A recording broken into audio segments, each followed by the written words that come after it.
Hello, YouTube. What is up? Welcome back to episode 29, I believe, of our Local to Global. I'm playing ahead at the minute by quite a few episodes, so apologies if I am wrong, but I believe we're on episode 29. Pretty certain of it. Recapping on last episode, we finally decided on our doing 3 Kickoff Carnage shows a month, ending with our monthly event that we introduced with the weekly shows, but obviously that didn't work because of our finances. But it looks like finance wise, it turned out not bad. We made more than in February, that's for sure. Just over 5,000. Pretty nice on ticket sales. Our merchandise, of course, rose at the very beginning of March to level 5, so we'd see a nice jump in about just over 7, about 7k, pretty much. We basically need to get our ticket sales covering the whole costs of shows and production, which is not quite there yet. And merchandise almost fully covers workers, which is quite good actually. But because as well, the economy for the US is in the shitter and has been for a while. It's slowly rising. Estimated sponsor wise, we should be making like over 11k, but as you can see, we haven't made even close. Well, we made it closer last month, but it's slowly going back on the rise, as you can see, with the sponsorship money going up.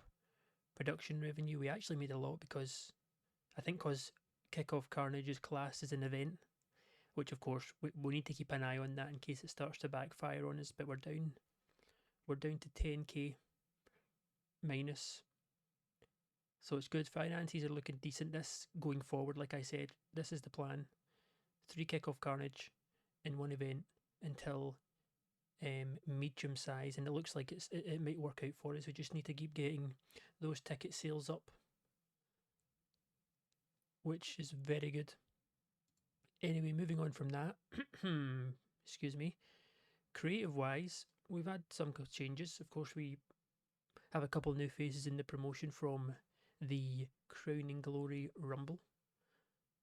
Mutant's actually back in the top 5, so is Jimmy Chipolata, which is it's quite funny that the like of a Architect isn't in here, or Davis Wayne Newton has moved out. Next big thing, of course, Tommy Cornell Jr., who we just signed at the end of the last episode. He's just entered the game world, and let's take a look at him because we didn't have a chance last episode, and he looks really good.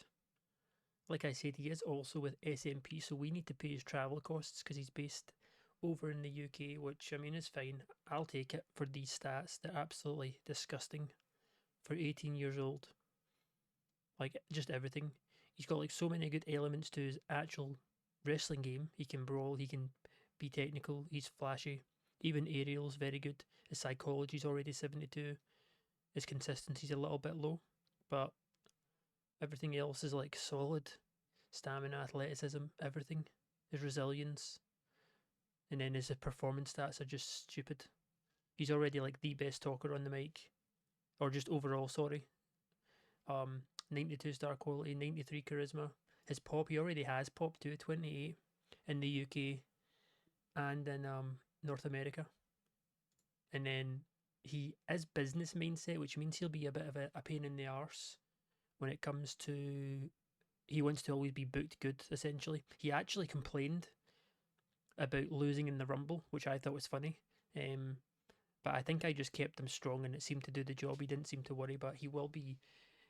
It'll be hard not to see his popularity rise really, really quick, but with him being a rookie and everything, I don't necessarily want to chuck him into like the title scenes and stuff just yet. We got to gauge where he's at first, and we haven't really saw him fight yet, or saw him wrestle, sorry, I should say. So we'll definitely be keeping a close eye on him. He's very good. Hot prospects, of course, he's in there too, the likes of Zippy. The Doc's in there. Marco, Talk the Talk, he's first. Papa Swole, all the sort of intended candidates. Showstopper, he's first on Showstopper too. My god, that's insane. Kamikaze's in there too. Jimmy, Ring Generals. We got Ernest, Architect, yep. Sasquatch, of course, he's leaving soon though. He should be gone this month. who's hot. Davis, not surprised, he's up there. Hangman as well. And then, of course, the tag champs. They put on a very, very good show. Last episode, which actually, speaking of, let's have a little quick look, because I believe it was, it was the best show our company have ever done, and it wasn't even with any of our major star single competitors, which is wild. The LA Stars, of course, are in here for third two. That time they beat Minnesota Awesome. So there's definitely some shifts and changes here. A lot of good matches though. Basically anything over a 70 in the promotions regarded really good. We're still getting penalised big time on production, so our shows this year so far they've been great, but it's not being portrayed as great in terms of ratings because of all the penalties. But Kickoff Carnage 50 from last year is still the best show we've ever done. So really like a mid to high 60s is regarded as like really, really good. We do have quite a lot of shows in here, as you can see, all the 2025s. So you can just imagine without the penalties, they would all be so much higher by like 3, 4, maybe even 5 rating points, I would say. So nothing too crazy. Our attendances, of course, you can see. So yeah, I think let's go and have a little quick look at some of our guys. We won't have a look at everyone. Of course, I mentioned before, 20 out of the 40 roster at the time are all working on their size, so we should hopefully have some changes coming up soon. But one or two people I want to look at is the likes of Ant-Man, who won the Great Rumble last month. I want to see it. So his pop went up by 2 after jumping up 5 from February to March. Fair enough. I actually thought it might go up a bit more. But I mean, 2 is better than nothing. Blue Dragon, which I forgot to mention, he returned. He actually was in the Rumble match. I just totally forgot to mention it because there was so much other things going on with it. I don't think his pop would have moved though. No. Bowden Snoop, of course. He is quite good, Bowden, for 23. He's got a good flashiness aerial about him, though obviously he is a high flyer, lacking a bit on consistency. One thing I will say I've noticed about this version of the game, maybe it's because my company doesn't put on like loads and loads and loads of monthly shows, and we don't use everyone on every show, but your workers' progress and their stats from month to month doesn't really go up as high as it used to, in my opinion. But obviously, there's a lot of different factors to take into account. So yeah, like look at this. I think his basics might be maxed at like 75 actually, but I don't know. There's like no way of knowing. I have no idea. But the reason I say that is because not so much for skills, but popularity wise, I don't know if it's maybe the size of my company or with the broadcaster. Maybe someone can elaborate. It might just be a temporary thing, but nobody in my promotion can get over 52 popularity. Davis just hit 52, to be fair. Ernest has been on 52 since February. There's quite a few actually. Like all my top guys are now like at that point. Logan, he hit 52.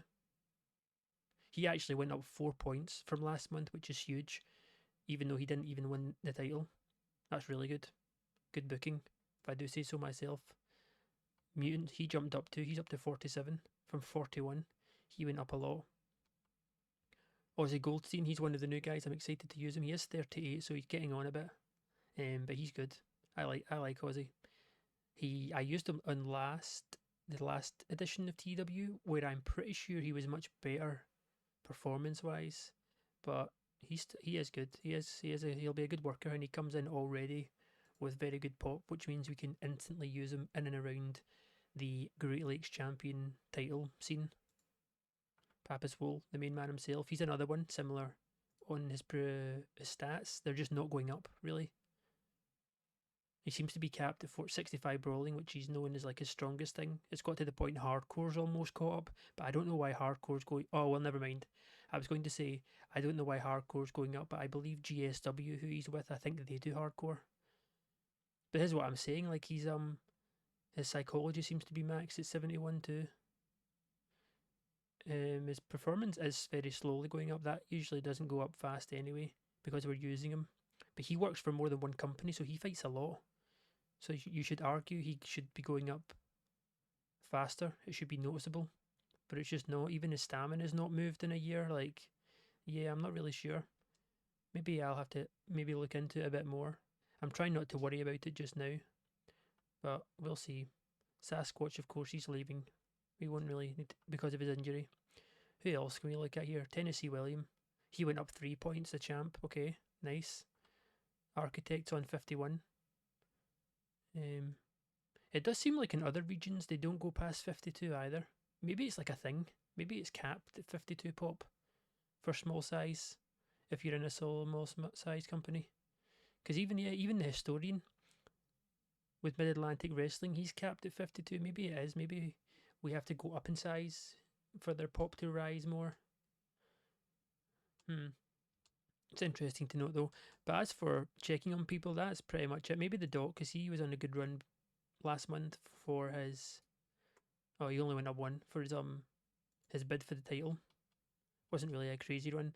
Giant Brody's another one. I'm really excited to bring Giant Brody in. I'm familiar with him from other games, but I've never actually used him before. 6'9". He's actually got a bit of star quality, huge menace, good psychology. He's actually good. He's like good in the ring for like a big guy. But he's 38, so he would have been someone that would have been perfect for us to get earlier in the game.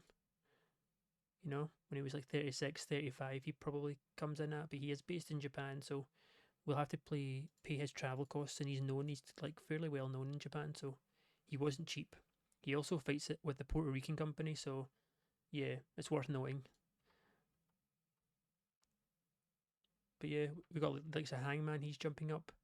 We got a lot. We actually have a lot of guys on like mid 40s to low 50s, which is obviously where it seems to be capped at. So it's good that there's a nice spread on the pop, I think.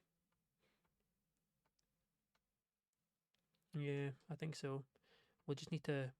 I'll need to try and keep an eye on it to see what's going on. I feel like it's to do with our popularity, is why it's not letting us go up, which it would make sense. The caps on the game is something I don't really like. Like certain workers, if even if you're at like the best size, the biggest size company in the world with the most exposure, your workers still have like a secret cap on their popularity that you'll never know. You'll never be able to know what it is. And I really don't like. I don't know. I just don't like that. I get why it's there, so that everyone in the game can't be like 100 pop, because that would be stupid. But at the same time, it is a bit annoying. Right. Last but not least. So after seeing this, our earnings for March, I realised we'll easily get out of debt, but I don't really like these production issues. And one thing I did tease about before, and something I've wanted to do since the start, but I didn't expect I would be doing it until much later in the game, is founding an alliance. Because I don't really want to join the confederations, the territories. I want to make my own, and I want to make one that's worldwide, not just in America. So I decided if I make one now and make it a consortium with talent trades, the talent trade part will probably come later. It means companies like me and around my size all around the world can come together. And for anyone who doesn't know, a consortium basically every person in the alliance, the profits they make for the month gets put in like one big pot, and then it's distributed out evenly to everyone in the alliance. So everyone wins basically. And that is exactly what I've done. I have gone ahead before starting the episode and I have made, maybe we should look at it from here. Where are we? Yep. I have made our very own alliance, the Unified Wrestling Network. There is 9 members, including myself, that are in it, and at the minute it's used for alliance loans to borrow workers, can propose talent trades with other members, and share monthly profits. So our wrestlers can go back and forth to promotions all around the world. It also means they'll get more matches and stuff too if they're used. And we managed to actually bring in a lot more people than I expected. A lot of people said yes. 2 of the only all women promotions in the game also joined, which might seem a bit stupid. Why would you bring them in? Well, I brought 2 of them in so they can work together, essentially. And for any other companies that have women rosters, So, for example, we have 5 Star Supreme, who are based in Japan, I believe. Yep, it's all women. Small size. They're a small size, just like us. Then we also have All Canada, which is where we got the likes of Ant Man and Hudson. We're obviously quite not tight with them. I want to be. I want to get tight with them. Have good relations with them because they're the only sort of independent Canadian company. They're also small. And we have CILL, who's more of like a lucha libre traditional company, also small size. Doing talent trades with the likes of these guys will be huge because if we can get their members to come over to America, it makes those members eligible to work in America, and then later on down the line, we could essentially sign some of their workers full time. They are also small size, so that's a huge one I think to have. Exodus also over in Japan is another huge one. Exact same situation to Mexico. We can get workers from Japan. Like look at their pub, they're like huge company. We can get some of the workers to come over. In fact, they have the guy, the Shalin guy from who won Independent Wrestler of the Year. He works with Exodus as well, so we can get some of these guys in talent trades, bring them over to our company, maybe even sign them up. It'd be huge. They're actually mediums. They're a little bit bigger. Then we got Japanese wrestling as well, another Japanese small size company. We got Queens of America, which is another company that's all women. So they can go back and forth with the Japanese company that's all women. We got Zen, who are based way over in New Zealand. So we literally do have like all corners of the world. We also have, I think we did, or I tried to get a European company / British or UK, but SMP, I didn't ask them to join because they actually lose like a lot of money every month, so that seemed pointless. It was just stupid. And 21CW, I didn't ask because they're too big, so they would have said no. But they're also 9 million in debt, which is crazy. But yeah, huge. We finally made our own alliance, and for the minute, these are the settings we'll have going forward. I'm excited. I'm also curious to see how much money we'll actually get at the end of the month. We should definitely make money because all these companies are profitable. Some are profitable by about the same amount we are, and then some make a lot. Some make like 100 grand a month. So we should make money. Which, if we do, we won't talk about the money making yet because I don't know how much roughly we're going to make. We'll wait until the end of the month, but this is huge for us, to be honest, and it honestly couldn't come at a better time when we're trying to grow, along with all these other companies, and we're trying to get these production warnings done and upgrade our stuff. So I'm really happy with it. But let's stop yapping, and we'll kick on and get through all of our shows. Okay, it's go time. Kick off Carnage. 62. Just under 900 people expected, so we're still slowly on the rise, which is very good. I'll take it. Finalize our broadcaster. Okay. Yes, please. We need to use these. We actually used about 3 or 4 last show, but we still have so many. I don't know why the creative finishes have been generating restrictions on specific workers all of a sudden. I mean, it's not really sort of alien like that it gives us restrictions, but it's gave us loads recently. Like maybe like 1 in every 4 has been no restrictions. Gimmick ideas, they're getting used actually. They're already booked in to be used. Creative finish, bit of a gamble. I mean, character idea, right? Character idea. I think we need another creative one. One that's actually going to be a bit more safe. It's another gamble. Right, one more. Come on. Another. They're all a bit of a gamble. A near certainty only for LA Star 2, bruh. Character idea. Give me something good. No, discard. We can't. If there's one thing we need pretty much as certainty as possible is the character idea. Because trust me, if you're not familiar with it, in terms of it failing, it's not something you want to fail. Because obviously, if their character eye goes well, their morale and their momentum will go up. But if you feel that shit and it goes down, it can be, yeah, making it go from like normal morale into the red is like, no, it's a long day basically. It's just no, I'm not going to take the risk. It's no point. Right, well that didn't really work. We have a bunch of creative finishes that are probably going to fail, which is just my luck. We also have Tommy Cornell Jr. added to architect. So when he took the job, he had one student, and in the space of about 4 months, maybe 3 4 months, he's got 8 now. So he's got his hands full for sure. Oh my god, what the hell? Hangman and Blue Dragon butted heads backstage and they're both furious with each other. The tag team, the former tag team champs. That's not good. Blue Dragons just came back. Poor guy. Ant-Man and Kamikaze have really bonded. Oh, they share a deep love of deep sea diving. Okay. I don't really know. Alright, fair enough. That's alright. I won't ask any more questions about that. Address the locker room. No, we won't. No, not today. Let's just leave them talking about their deep sea diving love or whatever. And I'll just focus on booking this show. We're showing a lot of love tonight, I must say, to not only the tag team division but tag team matches.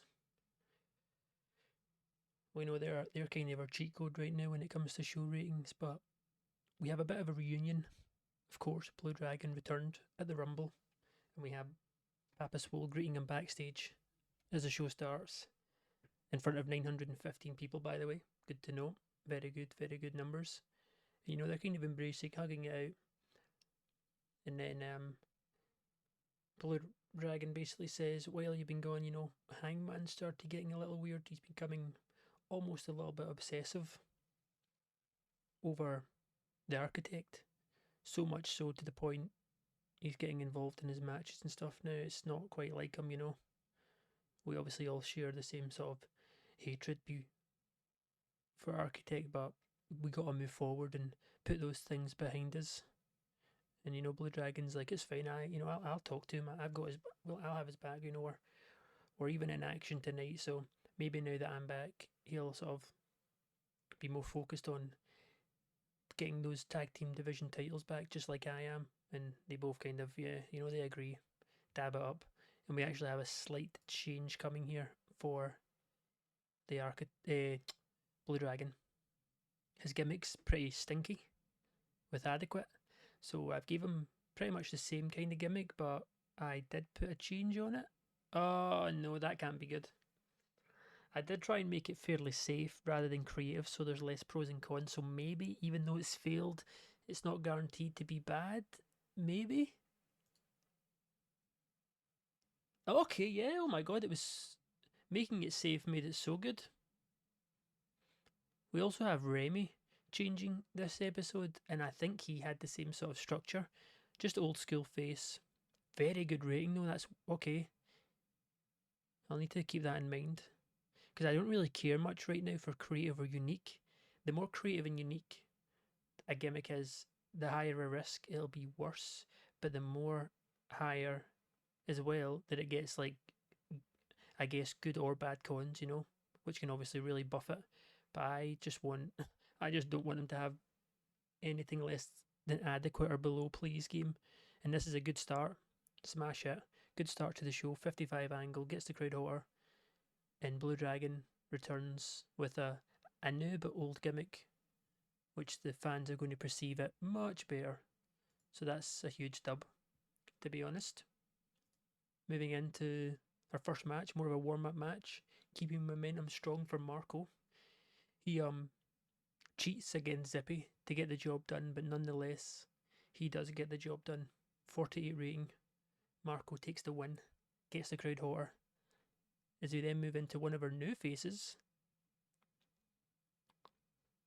and the familiar face.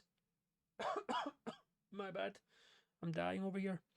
The rating's not great, but we have a returning Max Mayhem. Well, I say returning, he's he's only on like a 1 month contract. He's only really here for the Rumble. He's making a special guest appearance, and unfortunately, it's not a very good one because he gets dominated for 8 minutes by the 6'9" newcomer who's unknown. Everyone's like, "What the fuck's who the hell is this guy?" He dismantles Max Mayhem, and then with a single-handed chokeslam, gets the job done. Pulls in a 31 rating. It should go up over time once we get him some pop, which shouldn't be hard, especially if we book him very strong like this. Yeah, it's decent. We won't really grade it too much. We'll take it at face value for what it is, and 34 could be worse, basically. Let's put it at that. As we then move in to the first of a couple tag team matches here. It's Demarcus and Gray. They're up against Hot Tags, and it's a big win for Demarcus and Gray, beating the Hot Tags here with a rocket launcher. Demarcus pins Calder. Very good 52 rating as well. Nate pulls in a mid-50s, 47, 40. I mean, yeah, these are all really good. Good win for Demarcus and Gray too. I feel like it's been a little bit since we've seen them, so it's important we get some more wins under their belt and build up their momentum. Two guys I really like. Into the next, and we have another new face, and Tommy Cornell, of course, debuted. Huge surprise, the son of the great, one of the greatest ever, Tommy Cornell. And in his first match with the company, official match you could say, he's teaming up with Remy, and they pull off the win here against Aid and Bowden when Remy pinned Bowden Snoop with a flying leg drop. So Tommy Cornell on his debut, essentially the 18-year-old, pulls in a 53 rating. He's the best guy on the match. Bowden and Aid though were really off the game, so they probably would have got a bit higher, but it wouldn't have been great, to be honest. They don't have much momentum going for them, and Bowden, he's more getting jobbed out at the minute, being young and green. But one more for the future. Good rating though, 52. Right, let's handle this change now. He's also an old school face, but I think we're changing him to blue collar, just keeping it generic. His current gimmick is also adequate, like Blue Dragon's was. So let's change it. The ID was a success. We also have it set to safe, just like we did with Blue Dragon. And it got a grey, which is even better than very good. So you know what, I'll take it. The two gimmick changes tonight have been a huge boost. That also crosses off two people from my list that we need to try and get their gimmick on good terms. So yeah, huge. And Remy gets the win. He gets the pin too. You know what? Massive W. Then we have the man himself, the Rumble champion from last week, Ant-Man, and he's in action, keeping that momentum going strong. The number one contender for the Great Lakes Championship title. He pulls in a 51. Miller actually outperforms him here, but he doesn't get the win. That's Ant-Man who does with an antidote. 57 rating, really good. You can tell the crowd must be getting hot too now with the segment boost going up. So big win for Ant-Man, which straight after the blues music hits, which I don't really know what that would sound like. I was about to do an impression, but for my ears and your ears' sake, so I won't. But they do come face to face for the first time, and the new storyline begins. I try and do the storylines based more around the title rather than the person who's fighting for it, so that the storyline can continue over various number one contenders. So Where's My Guitar seemed fitting for Tennessee Williams, and they have a very intense face-off in the ring, which of course starts the storyline. These two will be going back and forth all month long until Ass Blast, where of course Tennessee will make yet another defence of his Great Lakes Championship. 63, good stuff. As we then have, this is actually number one contender, which I forgot to mention. So 60 ratings, massive. We have Young and Wasted up against Jules and Cobra, and it's Young and Wasted to get the win. Taylor Norton pinning Cobra. 60 rated match.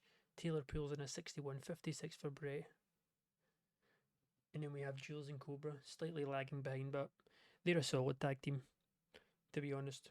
Their pop's dropping a little bit with all the new guys that are sort of leapfrogging them in the singles competition, because of course they're not exclusively a tag team. We also have them fight on their own.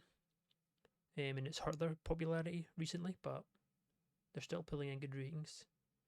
And as it's not made official, it will be Young and Wasted who challenge the past masters next, which would be an interesting concept because Young and Wasted are regarded as heels. You know, they're scumbags too, and will do anything to win.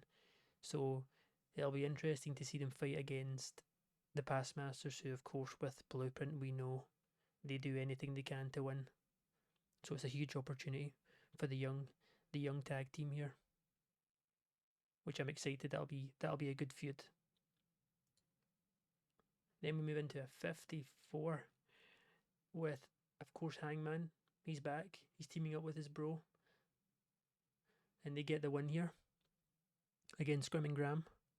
54 ratings, not the worst. Grim and Graham are not really settling in very well. They're also not getting a lot of wins, so it does make sense with not a lot of pop, but a 39 rating from Grim is like really grim, to put it frank. Good stuff though from Blue Dragon. His creative finish was a failure, but he does get the win, pinning Grim with a Dragon Driver. Hangman with a 59. Graham does solid 46, but Grim is like, he is the weak link out of these two. But good win though. It seems like maybe, just maybe, Hangman might slowly revert back to being more mellow, more chill like he usually is, rather than being so worked up with the Architect and all the shenanigans. He seems to be behaving himself tonight, nonetheless, and they get the win here. Then we move into the backstage angle with the man with the hot catchphrase, the Architect. My goat, my man. Well, one of my goats, 71 rating, and he's basically getting interviewed about what he thinks with last week in his match where Hangman, of course, ended up getting involved, or it was the week before that. It was last month.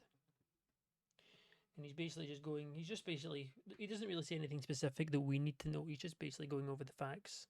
You know, it's pathetic. Everyone's obsessed with him, even when he doesn't have the gold around his waist. Which, by the way, will be changing quick, he said. He was informed by the GM when I asked him about when I'm getting my next shot. Because, of course, that stupid Papa Swole put in the clause. You can't, obviously, if you lose your belt, you can't get a rematch. You know, and he vacated his belt to fight for that World Heavyweight Championship, so he wouldn't have got it anyway. And he's informed by the boss that the next challenger to Ernest Youngman's belt will be in typical PWW fashion, where every now and then we bring a new popular outsider in to challenge for the belt, and for the first time ever, we'll be doing that at Ass Blast for the World Heavyweight Championship. Usually, of course, we do it for the Great Lakes, but the man himself, Craig Prince, is pretty much announced he already has someone lined up to fight Ernest for his belt. So maybe as the month goes on, we'll find out who before we get to Ass Blast. Huge rating though, 71. Good stuff from the Architect. Then he actually is up next too. He's fighting and he gets the win. Huge 75 in-ring performance, getting the win over Jimmy Chipolata by submission with the Blueprint. Creative finish was a success. And I was about to say, why did I not make this the main event? But I did, so I'm being stupid. But yeah, I mean, can we complain? He gets a 71 segment rating and carries our main event to a 79. The guy, he is my goat. I take it back. I was a little skeptical there. I feel like I was cheating on Papa Swole by saying that, but Architect he's the guy. Oh, they're disappointed that no I thought that adding the new storyline would have helped, but I guess not. So we actually get, considering we get penalised for that and all four of our production values, and we still get a 63, is yeah, pretty huge. Architect definitely carried this whole card though, which I mean, I don't usually because he doesn't need it. Like he doesn't need it. Well, yeah, he doesn't. Let's give it to the new tag team number one contenders, Taylor and Barrett, and we'll also give it to our new boy, the youngster, the baby, essentially. Nice. Financial wise, we make just under 2,000, so we're making money still. That's all I need to know. Pop jumps up to 41 in the Great Lakes amongst many other places, and we're done. We're wasting no time. You know, we've had not much developments with Hangman. He seems to be calm again now since his relentless drive to destroy Architect. We know Ernest Youngman's next contender for his belt will be an outside source. We'll continue with Ant-Man in Tennessee in their Great Lakes Championship fight. And of course, Young and Wasted, for the first time ever, are the next in line at a show at the tag team titles. Alright, it's it's show time, baby. Second show of the month. Oh, even more people expected. Nice, I like it, I like it. Let's keep bumping those numbers up, broadcaster. We all know, Wrestle World. Which, by the way, when you think about it, the production levels you need to use Wrestle World when the coverage isn't even that good, it's actually pretty disgusting, to be honest. I'm not going to lie, I'm going to keep it a buck. It's pretty disgusting. Right, we have 4 creative finishes, a bit of a gamble. Now, I'd rather use them on these shows rather than our main event of the month. So we're not going to generate any creative finishes because I want some better angle ideas and 1 or 2 new gimmicks because I need more. And that's what they're here for. So let's do gimmick. Come on. Bit of a gamble. Okay. I mean, we did fail with Blue Dragons and it was still good. We just need to make sure we don't take any risks when doing it. Likely to succeed, right? We got 2. Now give me 2 character ideas, please. A safe bet to Ernest Youngman, yeah, because Ernest really needs the momentum boost. Although that would, if we can get that for his morale, that would be good. Now that we finally got him back on neutral, so never mind. I take that back. Me laughing about it. A big gamble? No, we're not even going to go there. 1 more. Safe bet, no restrictions. Okay. The team meeting today actually went pretty good. I'll take it. Locker room incidents. Ernest Youngman came to you backstage with a creative finish. Oh yeah, because we need more of them, Ernest. Thank you. It's probably absolute dog war, because it always seems to be whenever they come. But okay, I'll take a look. We got our training done. Tennessee lifted the locker room with free drinks. Everyone loves free drinks. That's good. They are done. Address the locker room. We can do. Nah, let's not. Let's not. Let's not do nothing. Right. Let's continue these storylines. We're trying to, like, obviously the tag title storyline's technically still titled to the old tag team, but we're gonna keep that probably running till the end of this month, and then there's just little things, little TLC things we gotta tidy up to make everything run smoothly going forward with like our storylines. We only need 2, but right now we have 3, and I don't really want to do 3. I want to just do 2, but we have 3 belts, so yeah, I don't know. We might just keep. I think we'll actually keep 3 because if you have a hot storyline, it actually boosts your matches quite a lot. So like I mentioned before, like I've always done, I think the storylines will revolve more around the belt itself rather than whoever holds it. I think sort of deal. You know, I don't know. We'll play it by ear, but let's just get this show booked. Okay, we're ready to rock and roll.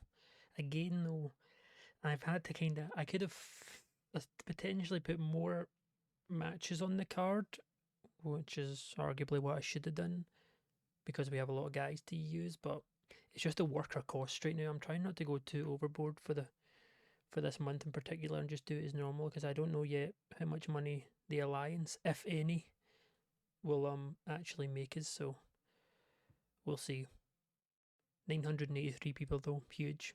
We start off again very similar to last week. We see Giant Brody in action again. He's getting better at his gimmick, which is very good to know. He jumps up to a 39, also huge. He gets another squash match victory against local worker Keith Vegas today. Rating wise, that absolutely sucks because Keith Vegas is rusty. But in terms of what we want from it, this is great. Giant Brody's improving, getting better at his gimmick, getting more pop. It doesn't get the show off to a good start and all that good jazz because, I mean, our popularity is like 40, 41, so this is like poor. This is not good. This should not be on the main card, essentially. We don't care about that. Good win, though, for Brody. Then we get a three-way, more of a filler match. Much more like it. Speaking of, Tommy Cornell Jr. is also getting better at his gimmick here. It's huge. Good start to this show, for sure. Gets the crowd hotter. Decent wrestling. Didn't have much heat. Hudson Drake in the hot tags. The heels beat the faces. Tommy Cornell in hot property when Hudson pins Lachlan with a Hudson Hawk. Kind of like a lot of the mid-card and lower-card guys we're seeing periodically. It seems like at the minute, whenever we see Hudson, he's doing very good stuff and he's always improving. He also hits a 50. Highest rated in the match. So this is really good momentum for him to push him on. The youngster Tommy gets a 48, 47 for Wolfie, 40 for Calder.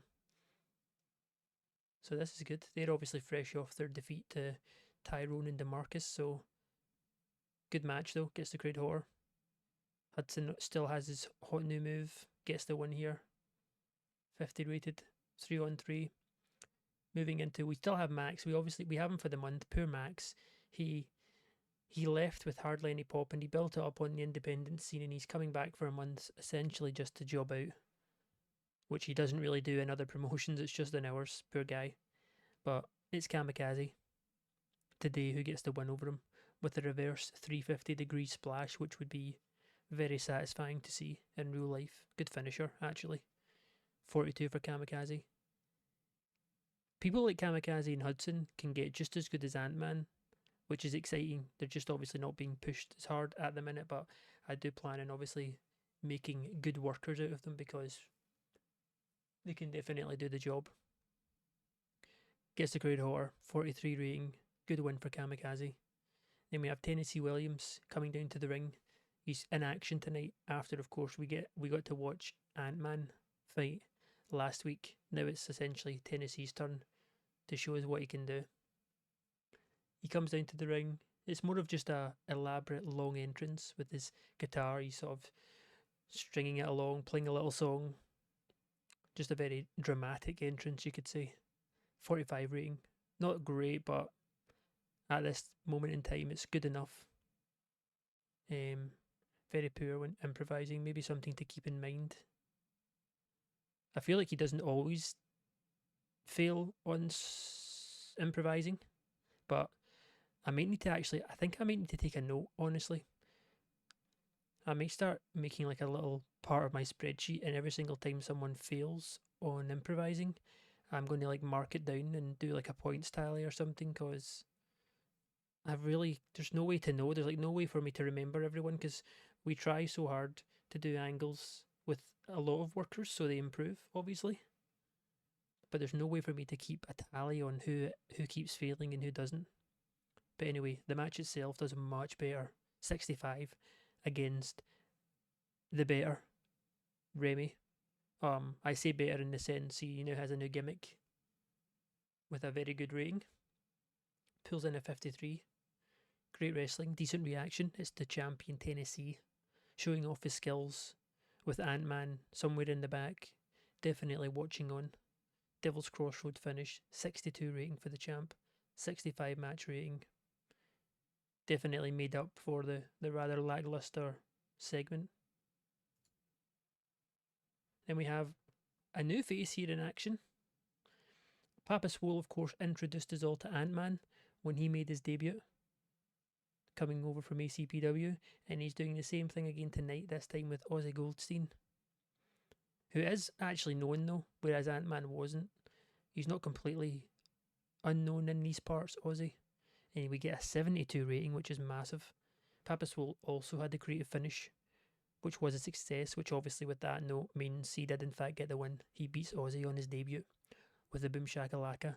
Ozzy pulls in a 52, Papa with a 67. Really good match, to be honest. Very well placed here. Keeping the... Even though Ozzy's lost, this is like it's technically a win for him, because this is like a massive match to be a part of with such a high rating. So much higher than what your popularity is.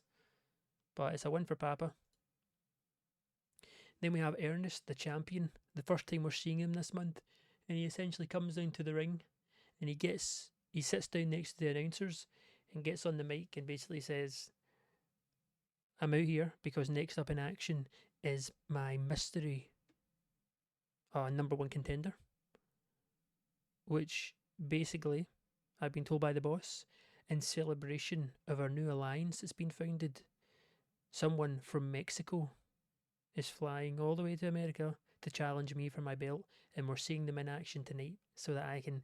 So I thought since that's all happening, I would come down and join you, absolute drips on commentary, so I could spice it up, because listening to you two is so mind-numbing that I thought I'd come down and get a good view of my opponent. He's basically... The way I see Ernest is he's very like straight edge. He's kind of funny, but he doesn't like take any shit. You know, he's got like a sense of humour, but he's very much driven and very focused, tunnel vision on his goal. But he's out here. He's on commentary for the match, which is his next opponent, which is coming all the way from CILL in Mexico, which of course is part of our newly founded alliance. And this is why he's got a mystery opponent, because going forward, we only usually, of course, do the Great Lakes champion.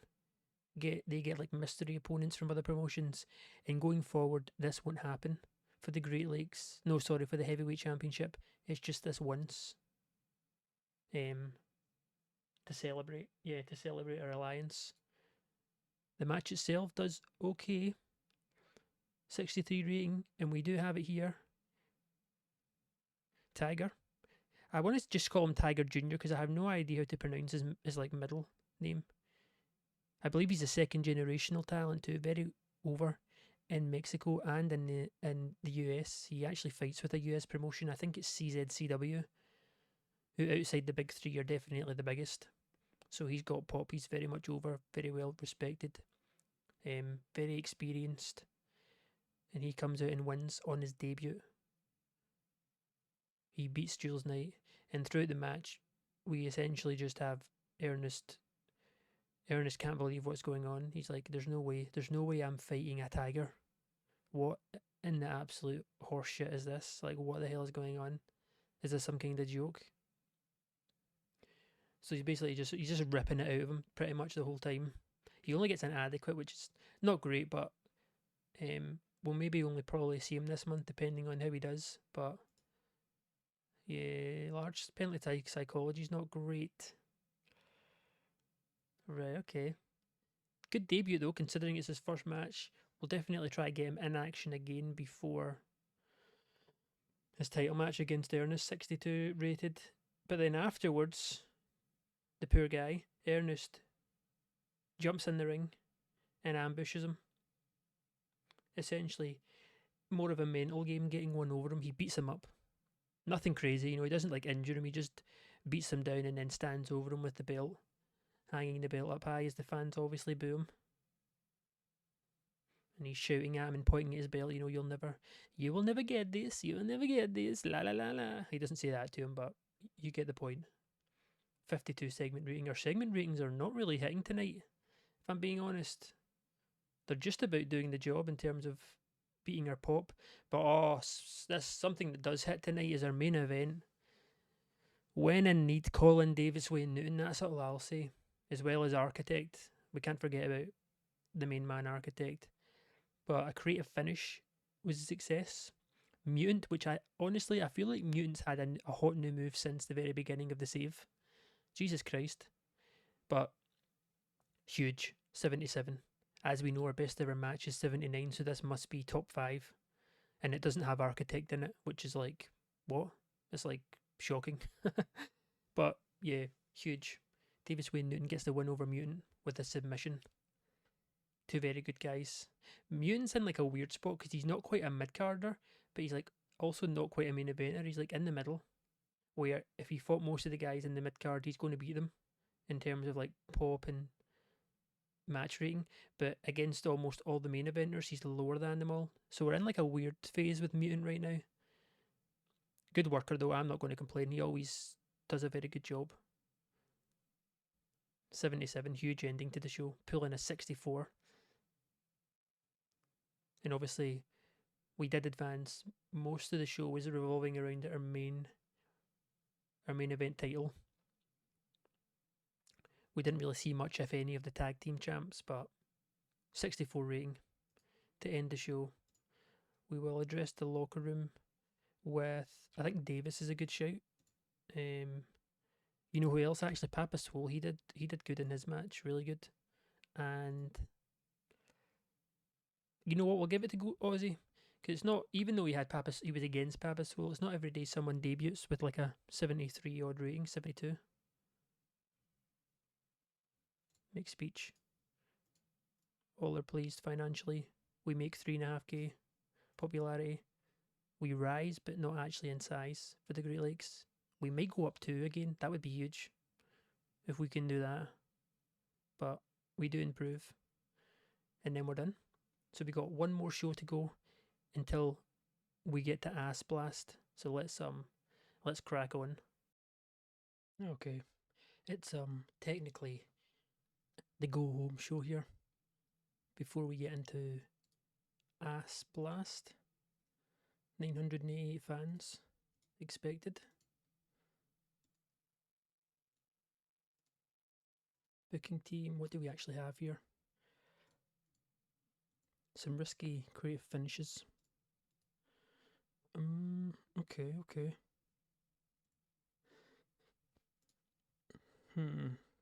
Right. Let's go for creative. A bit of a gamble for Jimmy. Okay. A big gamble. No. Safe bet. Perfect. Let's do one more. A bit of a gamble. And then we'll do...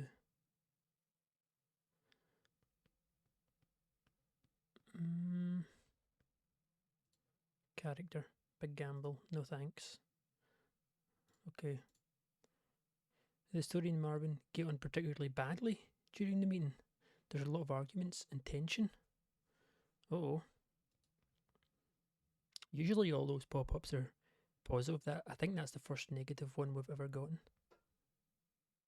8 students getting trained. Oh.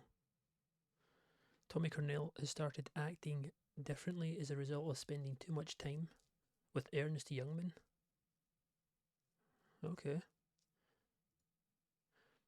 Very short and sweet today. Team bonding? Nah, because I don't want to add tension between workers' relationships with the ones who are negative in morale. It seems not really worth it. I don't know. Yeah, anyway. Let's get this show booked. Our final show before the big one to end the month. Okay, here we go. This time in front of 1,000 people, may I add, which is really good. We start the show off with another We Want the Funk show. It's the doc, the host, the main man himself. He comes out, warms up the crowd, does his thing, and then he has both of our competitors he'll be fighting in the Great Lakes Championship match. We have the champion Tennessee and the Rumble winner, the Crowning Glory Rumble winner Ant-Man. They'll be going up in action next week for the title, and he basically is interviewing them both, going back and forth, and they're talking smack, doing their thing. Both did very good. We improvised this. The doc segment's a hit. Then in part 2 we have the interview. And then in part 3, which you can see here, it all went array when, before the interview could finish, both guys essentially just, like threw their chairs away, started going crazy and fighting each other. And security essentially had to split them up. 67, good rating. We didn't do great on segment ratings last show, so I'm hoping they're a lot stronger this show, and this is a good start. Good rating. Then we have a bit of a filler match. Gets the crowd hotter. Decent wrestling. Didn't have much heat. Tommy Cornell Jr. and Ozzy, two of the people who debuted at the Rumble. They're teaming up tonight, and they defeat Hot Property. When Ozzy Goldstein pinned Byron with a golden goodbye. That's a very cool finisher name. It fits his whole persona. That's obviously why it's there, but I didn't realise. I don't think that was his finisher in the last game. Could be wrong though. Probably am. Good ratings though. 51 for Goldstein. 50 for our young buck. Lachlan's really lagging behind from Byron, but again, they don't have much pop or momentum going for them, so we can't really judge them too harshly, but it does its job. We get a 50 rating. Good stuff. Good wins too for our new boys, Ozzy and Tommy. It's a bit of a weird pairing because Hot Property's face.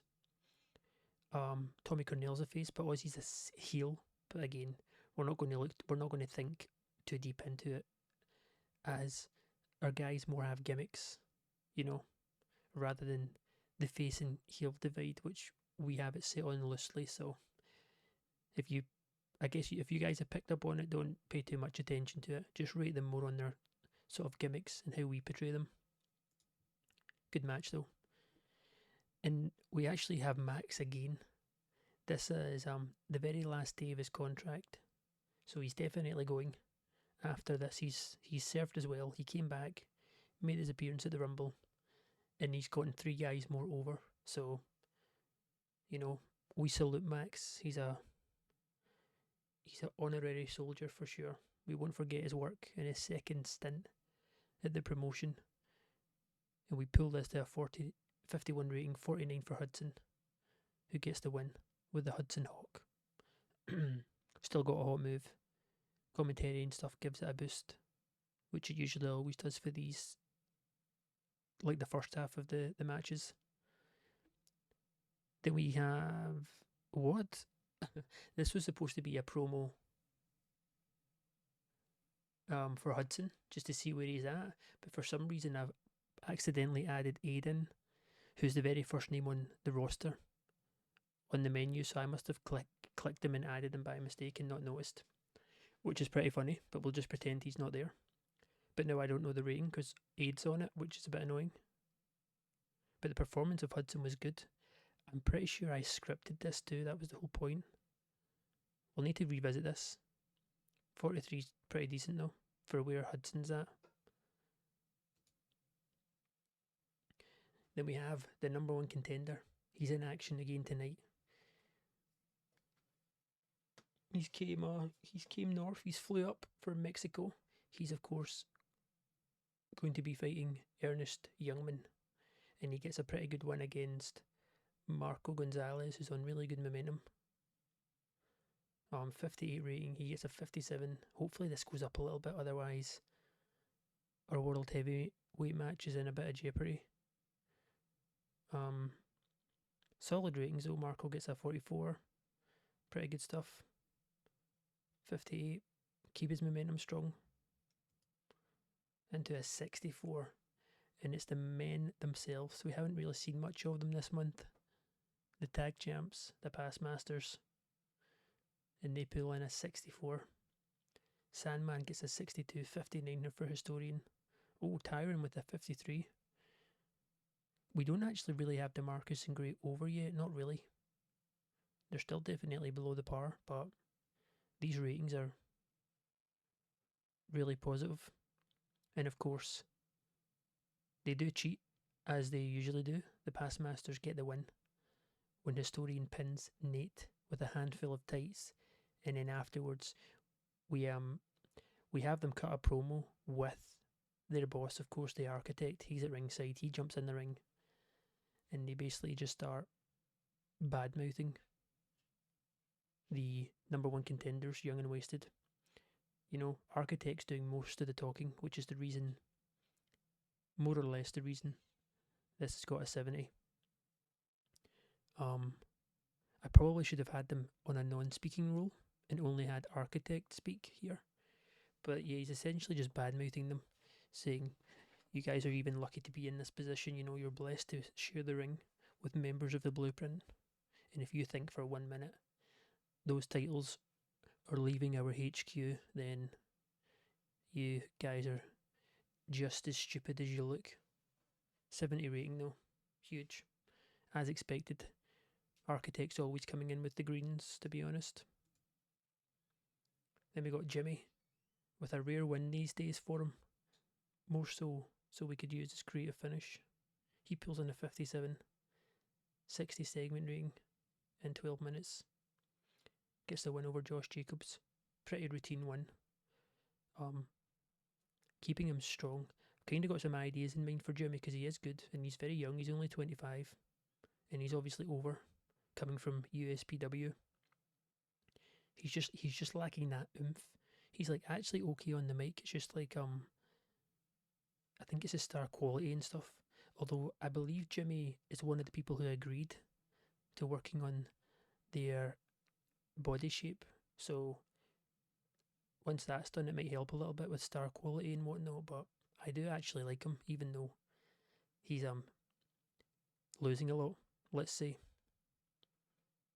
But it's more so he can help our main guys boost him up even more, which is kind of similar to what we've been using Mutant for, but you know, someone's got to do it. But good match for him, good win. Creative finish is a success. Into a 71, our co-main event, and creative finish as well. It's the LA Stars. Surprise, surprise. The big men themselves. LA Star 1 seemed off his game, and he still got a 67. Oh, Hangman's gimmick's getting stale. Hold on, let me write that down because I'll forget. But yeah. Let me see here. Superb Wrestling. LA Stars win against the former champs when LA Star 2 pins Blue Dragon. Great finish. Let's see what these did. 60 for Hangman. LA Star are just so good though. But after the match, once the LA Stars leave and Blue Dragon's picking himself up in the ring, he realises his tag team partner Hangman, who's been acting a bit off, he doesn't get in the ring to check on him or whatever. Hangman looks like annoyed at the fact that Blue Dragon's been pinned and they've lost. He doesn't say anything or do anything, but he doesn't get in the ring. He just he walks up the ramp, essentially. He just walks up the ramp and he leaves the ring, leaves the sort of out of the view of the cameras. He goes back into the backstage while Blue Dragon's just kind of standing in the ring, still obviously hurting, and the refs like helping him or whatever, but Hangman doesn't check on him or anything. He just leaves, which isn't a great look. As we then have our main event. It's a big one. It's one of our new heavier hitters and one of our OGs. Oh, yuck. Oh my god.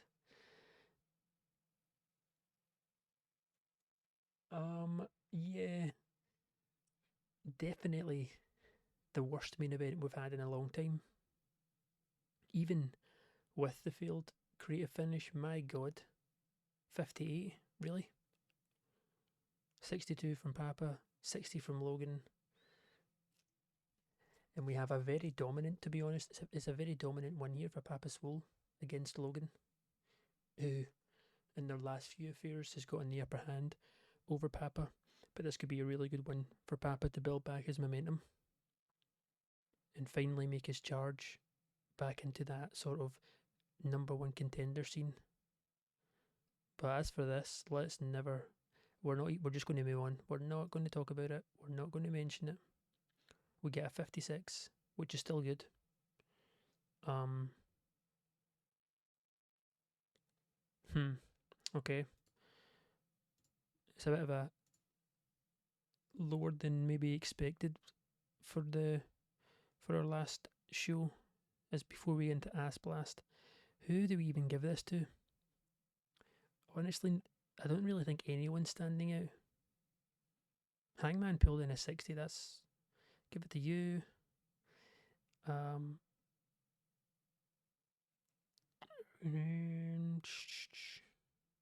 we'll give it to 8. He doesn't really. I just know he's not on the greatest with like. No, do we? Do I just give it to him just because I can?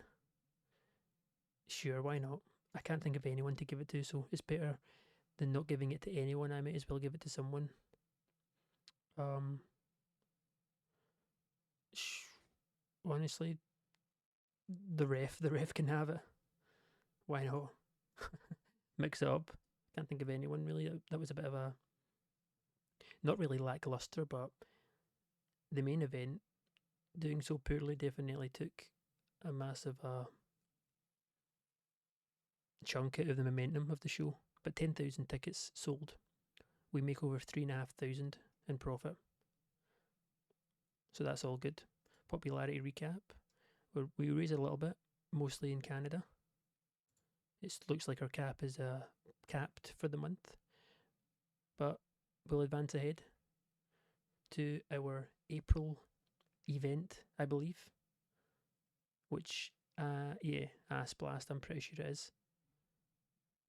I don't know why I paused for a sec because I thought we have one more to go, but I think we had I don't think so. I think we had a show right at the start of April. Anyway, whatever's next, I'll see you guys. I'll see you guys then. Alright, we're back. And it is, in fact, Ass Blast. There's 5. We basically do our Kickoff Carnage shows on Wednesdays, but this month there's 5 Wednesdays in the month, so it just confused me a little bit. I was doubting myself that we'd only done 2 shows instead of 3 Kickoff Carnage ones this month, but obviously we're all good. It's because I keep playing and then stopping, so you guys see it all in one big video, like back to back, whereas the video to record for me has probably took several hours or even days, like just depends. I think this is our highest attendance. If we hit 1,700, I think 1,500 was our highest, and that was at Crowning Glory, if I'm not mistaken. But again, my memory is shocking. Let's have a look. Stored finish. We let's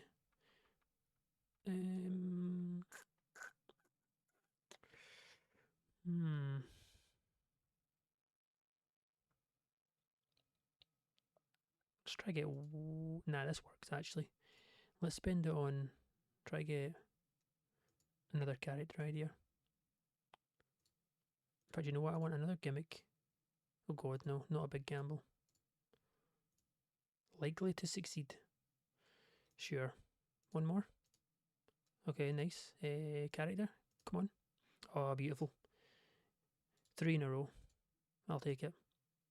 Sandman came to you backstage with an idea for a creative finish. Okay, that could come in handy.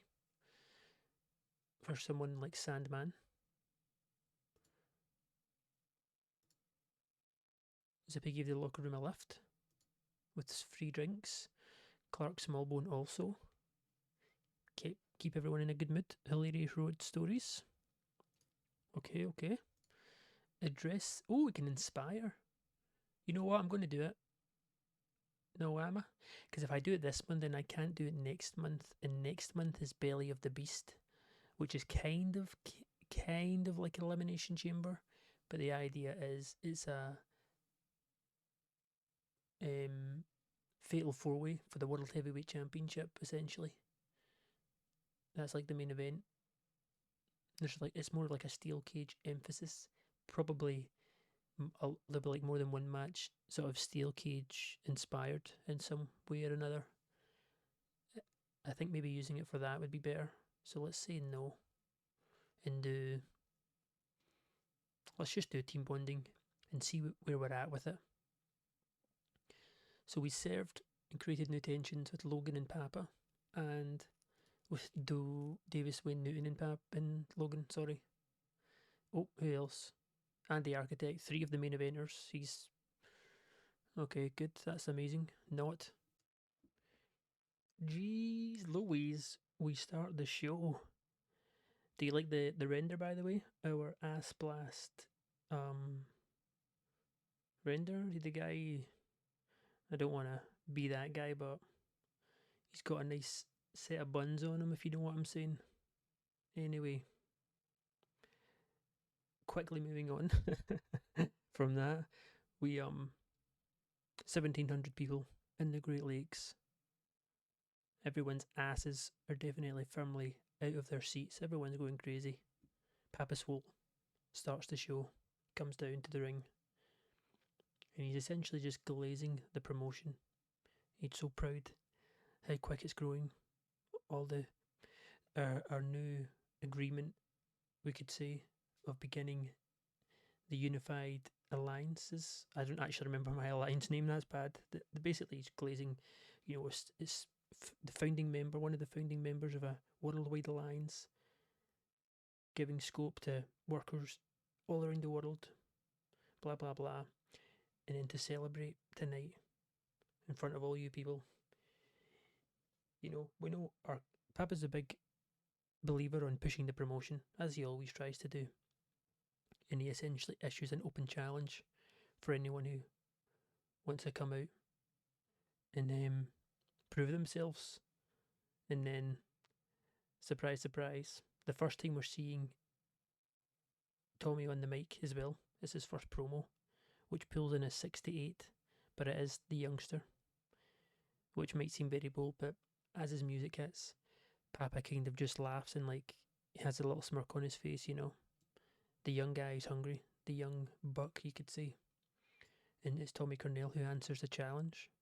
79 rating, gets the crowd over, show off to a good start, and we're starting off with hopefully a very good match as we mean to go on here. 61, pretty good, gets the crowd over. Tommy's a little lacking, that's his lowest rating. Yeah, I wonder why.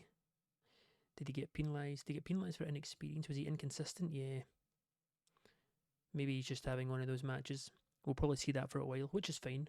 We're not really planning on pushing him super hard, or really at all. I don't think. I'm going to try avoid it, because if I push him, it's not going to take a lot. It's going to take more of a nudge to get his popularity up rather than a push. And if we get him in a position where he can only lose to certain people, he's going to become a real pain in the arse for a really, really long time before all the other popularity catches up, if that makes sense. So that's my thinking behind it. He doesn't need to be pushed. He's 18. We've got a star on our hands anyway. But in a match that's way closer than probably expected, Papa Swole does get the win, but not by any shape or form. Was it easy? But a good match, 64 from Papa. After his, I know I said I wouldn't talk about it, but that main event, wow, what a letdown with Logan. But after beating Logan, he gets another win here. Probably more. This one's much more expected, but good start. 61. Into a tag match, we have Dragon, Dragon and Hangman back in action, and they're beating again. Minnesota Awesome, our tag team of the year, get the win when Perry Longstaff pins Blue Dragon with double flying elbows. And again, very similar to last week, Hangman, we didn't run an angle for it, but Hangman, after seeing, Blue Dragon losing again, essentially losing them the match, he kind of just walks off, essentially, Good match though. Clark and Perry into the 60s. Hangman and Blue Dragon get good ratings too. But solid win for Minnesota, and maybe we're starting to see a sort of change in attitude from Hangman, it seems like. He's obviously never in and around the scenario with Architect. He seems to be He's got that sort of rage inside of him that we've seen little bits of, and he's, I guess, trying to keep it together. He's been a little bit more calm since Blue Dragons came back, as they've been back in action together, but there's something's going on. Into a huge 68. We got Davis in the mid card today with Asplast, all the titles on the line, and as always, one of my goats, the OGs, doesn't disappoint. He's been on fire this year, to be honest. I feel like he kind of fell away last year into like the background a little bit, but yeah, 68 rating, gets the win over Miller, 70 in-ring performance, 68 segment. What more is there to say? Next up, this was a bit of a hard one to book. That's probably why. Oh, Architect was a real star though. But essentially, we have Architect. He's walking down the corridor towards the ring because his boys are defending their tag team titles next, and he runs into Giant Brody, and his eyes almost kind of light up, and he basically says, "I'm glad we can formally meet, Brody." Now, Sasquatch, we kind of portrayed him as quite quiet, kind of an idiot. He was a bit of an idiot, kind of just me smash, me go, like the Hulk or something. Whereas Giant Brody seems much more put together. We done it on intimidation. No, sorry, non-speaking. But essentially, Architect, shakes his hand and says, I'm a big fan. And Giant Brody just says to him, "Oh yeah, I know you. Like, I've heard of you." And then Architect basically says to him, "How would you like a job to do? I've got a job in mind. It's perfect just for you." And Giant Brody just kind of like, "Okay." And Architect just says to him, "I can definitely make it worth your while. I know you love causing mayhem, and no one here loves causing mayhem more than the Blueprint." And Giant Brody seems kind of intrigued. And Architect kind of just says to him, we'll chat later." So it seems like he's kind of taking a liking to Giant Brody.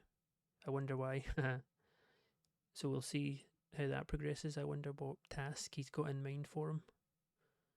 But yeah, we probably shouldn't have had Giant Brody rated on anything, and the segment rating would have been way better.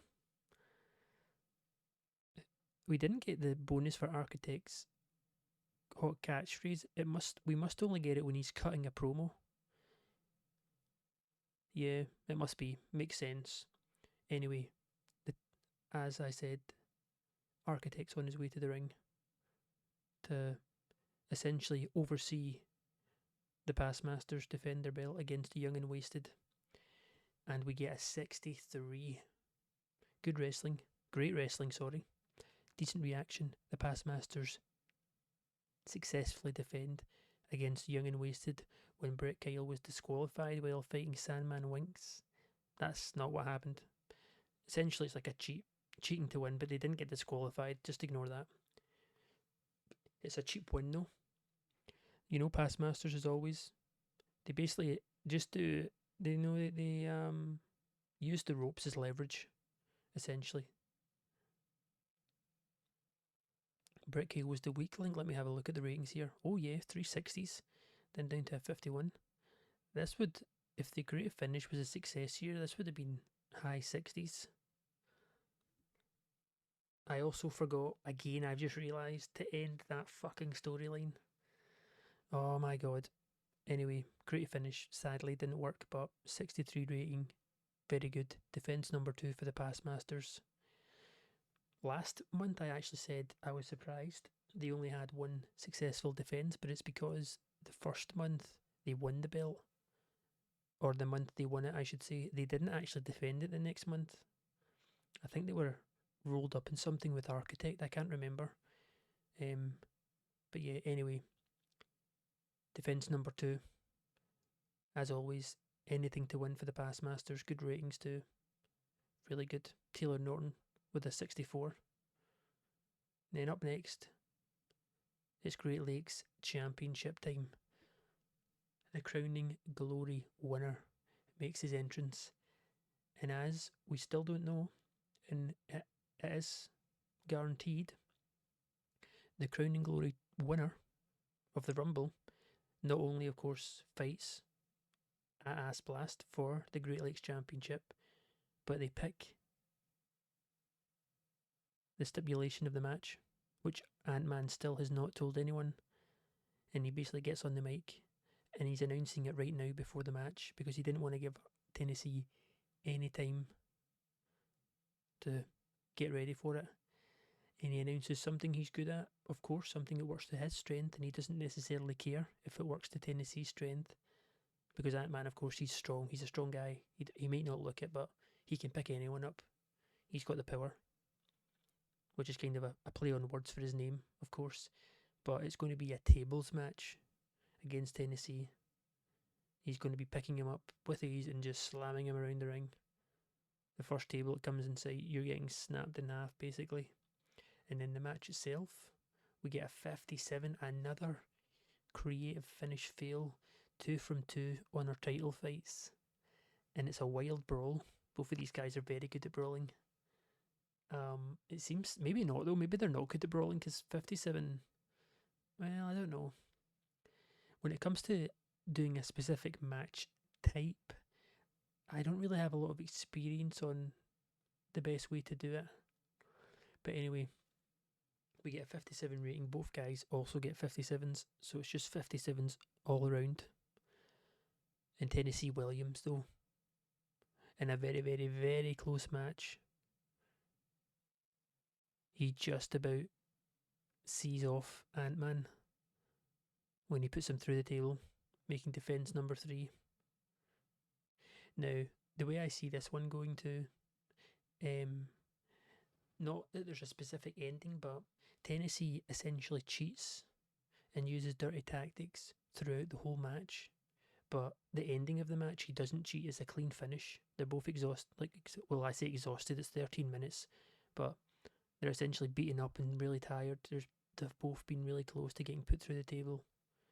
It's very even, but Tennessee, just out of maybe pure experience, maybe being in more title matches than Ant-Man, maybe he just edges it at the end, really portraying how good he actually is. Tennessee, you know, he's very good at using his guitar and singing some songs, and he's also very good apparently at putting Ant-Man through the table, getting the job done. As we then move in to a bit of a stellar filler match, we obviously have Davis coming in clutch, and now it's the Architect's turn. Speaking of, Architect's gimmick is getting stale. Let me note that down. But he does get the win. He beats Mutant by disqualification, of course. Cheats to win. 69 rating. Mutant with a 60, but we get a 73 segment rating, which is really good. We actually needed it considering how this card's going. Both of our title fights so far have been fails, and I'm not going to lie, as much as I love Ernest and I'm happy we're doing the sort of celebrating our alliance by having a member of the alliance fight for our belt, I don't have much hope for this getting a high rating. If it gets over like a 68, I'll take it at this point. But I believe it's up next, the main event. Tiger Jr. from EILL is taking on our very own World Heavyweight Champ, the Assassin Ernest Youngman. Oh, you know what? I take it all back. I wasn't worried one bit. Not even in the tiniest, I just wasn't. I knew this match was going to do great. And it's a superb wrestling match. Did you hear me? I said superb. SUPERB. It was superb. In great heat, Ernest beats Tiger Jr. by pinfall with the hit. The match itself, though, was designed so that the wrestlers could go out and try to steal the show, and it's obviously worked in our favour. Ernest makes defence number 3. The match got the crowd buzzing, and at least one of our creative finishes was a success, so thank God it was this one. Rating wise, not too bad. 67 for Ernest, I think, is roughly the highest we've seen him so far. That was definitely the highest we've seen Tiger, I think, in his couple matches with us. So yeah, the Wild Brawl for the Great Lakes Championship belt didn't seem to work, but I'm really glad stealing the show on this one did. It's basically everything's came together here, and it's worked out really good. Defence number 3's made for Ernest in a 75. Best match of the night. 65 overall rating too. I'll take it. You know what? That was good. Definitely good ending.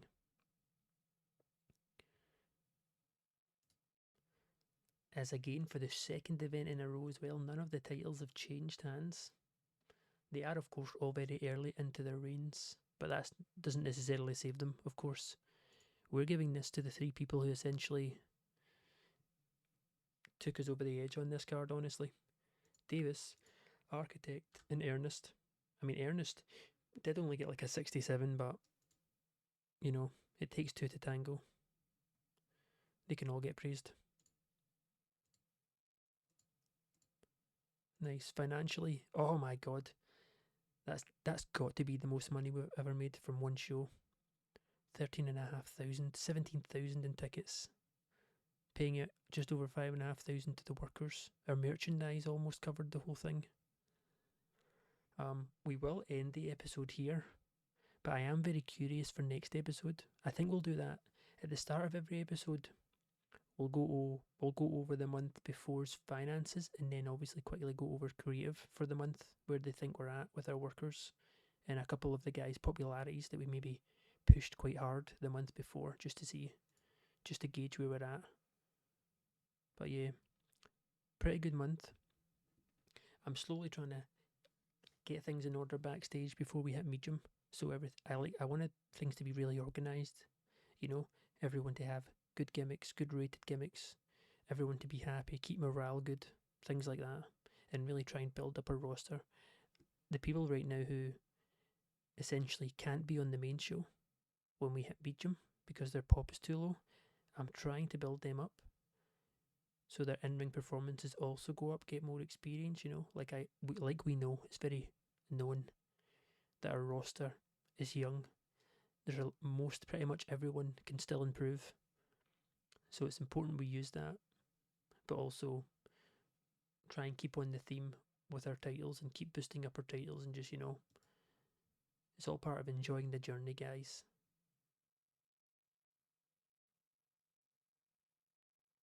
But yeah, we're done here.